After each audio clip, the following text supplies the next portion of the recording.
കളർക്കോട് വാഹനാപകടത്തിൽ കാർ ഉടമ ഷാമിൽ ഖാനെതിരെ കേസെടുത്ത മോട്ടോർ വാഹന വകുപ്പ്.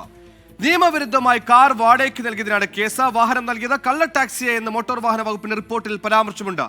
മനീഷ് മഹിവാൽ ആലപ്പുഴ ചെയ്തു. മനീഷ്, സ്വകാര്യ വാഹനം വാടകയ്ക്ക് നൽകിയതിനാണ് ഇപ്പോൾ കേസെടുത്തിരിക്കുന്നത്. നേരത്തെ സൗഹൃദത്തിന്റെ പുറത്ത് കൊടുത്തു എന്നാണ് ഷാമിൽ ഖാൻ മൊഴി നൽകിയിരുന്നത്. ഇതൊട്ടും വിശ്വാസയോഗ്യമല്ല എന്ന് തെളിഞ്ഞിരിക്കുകയാണ് വിവരങ്ങൾ.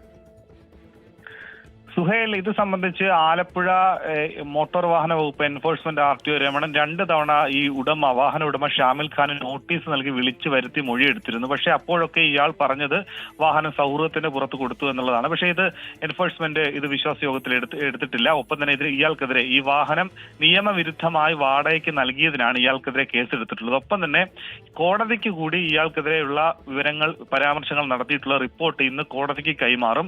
കോടതിയിൽ കൊടുക്കുന്ന റിപ്പോർട്ടിൽ പ്രധാനമായും നൽകുന്ന തെളിവുകൾ, ഇയാൾ നിയമവിരുദ്ധമായി കൊടുത്തതിന്റെ തെളിവുകൾ, ഒന്നാമത്തെ തെളിവ് ഈ ഗൂഗിൾ പേ മാർഗം ഇയാൾ ഈ വാഹനം ഓടിച്ച ഗൗരി ശങ്കറിന്റെ പക്കൽ നിന്നും 1000 രൂപ ഗൂഗിൾ പേ ആയി വാങ്ങിയതിന്റെ ഡിജിറ്റൽ തെളിവ്. രണ്ടാമത്തേത് ഈ വാഹനം ഓടിച്ച ഗൗരി ശങ്കറിന്റെ മൊഴിയാണ്. ഗൗരി ശങ്കർ പോലീസിനും ഒപ്പം തന്നെ മോട്ടോർ വാഹന വകുപ്പിന് നൽകിയിട്ടുള്ള മൊഴി ഈ വാഹനം വാടകയ്ക്ക് നൽകിയതാണ് എന്നാണ് മുൻകൂട്ടി തീരുമാനിച്ച പ്രകാരം. തലേ ദിവസം തന്നെ വാഹനം ബുക്ക് ചെയ്തിരുന്നു. അതിന് ഉറക്കെ അന്ന് ഈ അപകടമുണ്ടായ ദിവസം തിങ്കളാഴ്ച വൈകിട്ട് 7 മണിയോടുകൂടിയാണ് ഈ വാഹനം വാടകയ്ക്ക് വാങ്ങിയതെന്ന മൊഴി കൂടി ലഭിച്ചിട്ടുണ്ട്. ഈ 2 കാര്യങ്ങളൊപ്പം തന്നെ ഈ വാഹനത്തിനകത്ത് അമിതമായ ഭാരം കയറ്റി 14 വർഷം പഴക്കമുള്ള ഷവർലെറ്റിന്റെ ടവേര വാഹനം, അത് കാലപ്പഴക്കം ചെന്ന വാഹനമാണ്.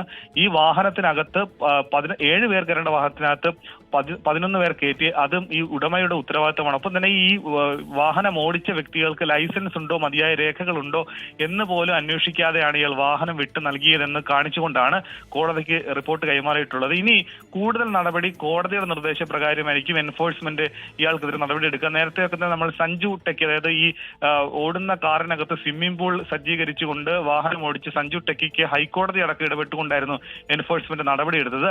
അത്തരം നടപടികളിലേക്ക് കൂടി നീങ്ങാനുള്ള സാധ്യതയാണ് ഇവിടെ കാണുന്നത്. സുഹൈൽ, ഷാമിൽ ഖാനെതിരെ എന്ത് നടപടി ഉണ്ടാകുമെന്ന് കാത്തിരുന്ന് കാണണം. 6 പേരുടെ ജീവനെടുത്ത അപകടത്തിൽ 1000 രൂപ വാങ്ങിയ ഒരു തകരക്കഷ്ടമാണ് ആ കുട്ടികൾക്ക് ഓടിക്കാൻ വാടകയ്ക്ക് നൽകിയിരിക്കുന്നത്. ഇത് തെളിഞ്ഞതോടെയാണ് മോട്ടോർ വാഹന വകുപ്പ് എൻഫോഴ്സ്മെന്റിന്റെ നടപടി. ഒടുക്കം കേസെടുത്തിരിക്കുന്നു. നടപടികൾ എന്തുണ്ടാകും?